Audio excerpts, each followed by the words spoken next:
ശ്രീ പത്മനാഭസ്വാമിയുടെ ആറാട്ട് മണ്ഡപത്തെ അധിക്ഷേപിച്ച സംഭവത്തിൽ കുറ്റക്കാരെ സംരക്ഷിച്ച് സർക്കാർ. 16 കൽമണ്ഡപത്തിൽ മാംസം പാചകം ചെയ്യാൻ അനുമതി നൽകിയ ഉദ്യോഗസ്ഥർക്കെതിരെ നടപടിയില്ല. ജില്ലാ കുടുംബശ്രീ മിഷന്റെ തീരസംഗമം പരിപാടിയിലാണ് പരിപാവനമായ മണ്ഡപത്തിൽ മാംസാഹാരം വിളമ്പിയത്. സംഭവത്തിൽ പ്രതിഷേധവുമായി ഹൈന്ദവ സംഘടനകൾ രംഗത്തെത്തി.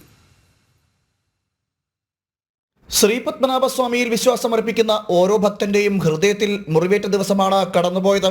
ശംഖുമുഖത്തെ പരിപാവനമായ 16 കൽ ആറാട്ട് മണ്ഡപത്തിൽ മാംസാഹാരം പാചകം ചെയ്ത് ആചാരലംഘനം നടത്തിയതാണ് ഭക്തരെ വേദനിപ്പിച്ചത്. എന്നാൽ സംഭവത്തിൽ കുറ്റക്കാർക്കെതിരെ നടപടിയെടുക്കാൻ ഇതുവരെ സർക്കാർ തയ്യാറായിട്ടില്ല. കുടുംബശ്രീ മിഷന്റെ നേതൃത്വത്തിലാണ് തീരസംഗമം എന്ന പേരിൽ ശംഖുമുഖം കടൽപ്പുറത്ത് പരിപാടി സംഘടിപ്പിച്ചത്. തലസ്ഥാനത്തെ ഉദ്യോഗസ്ഥർക്കായിരുന്നു മേൽനോട്ട ചുമതല. ആറാട്ട് മണ്ഡപത്തിന്റെ സവിശേഷത അറിഞ്ഞിട്ടും പാചകപ്പുരയ്ക്കായി മണ്ഡപത്തിന് അനുമതി നൽകിയത് ഉദ്യോഗസ്ഥരുടെ വീഴ്ചയെന്നാണ് വിമർശനം. എന്നാൽ കുടുംബശ്രീ മിഷനോടോ മറ്റ് ബന്ധപ്പെട്ട ഉദ്യോഗസ്ഥരോടോ വിശദീകരണം ആവശ്യപ്പെടാൻ പോലും സർക്കാർ ഇതുവരെ തയ്യാറായിട്ടില്ല. പരിപാടി സംഘടിപ്പിക്കുന്നത് കുടുംബശ്രീ മിഷനാണെങ്കിലും ഇതിന് ചുക്കാൻ പിടിക്കുന്നത് CPM നേതൃത്വമാണ്. അതിനാൽ തന്നെ സർക്കാരിൻ്റെയോ CPMൻ്റെയോ അറിവില്ലാതെ മണ്ഡപം പാചകപ്പുരയാക്കാൻ കഴിയില്ല എന്നാണ് ഹൈന്ദവ സംഘടനകൾ ആരോപിക്കുന്നത്. സംഭവത്തിൽ സർക്കാരിനെതിരെ പ്രതിഷേധ പരിപാടികൾ സംഘടിപ്പിക്കാനാണ് ഹൈന്ദവ സംഘടനകളുടെ തീരുമാനം. ജനം, തിരുവനന്തപുരം.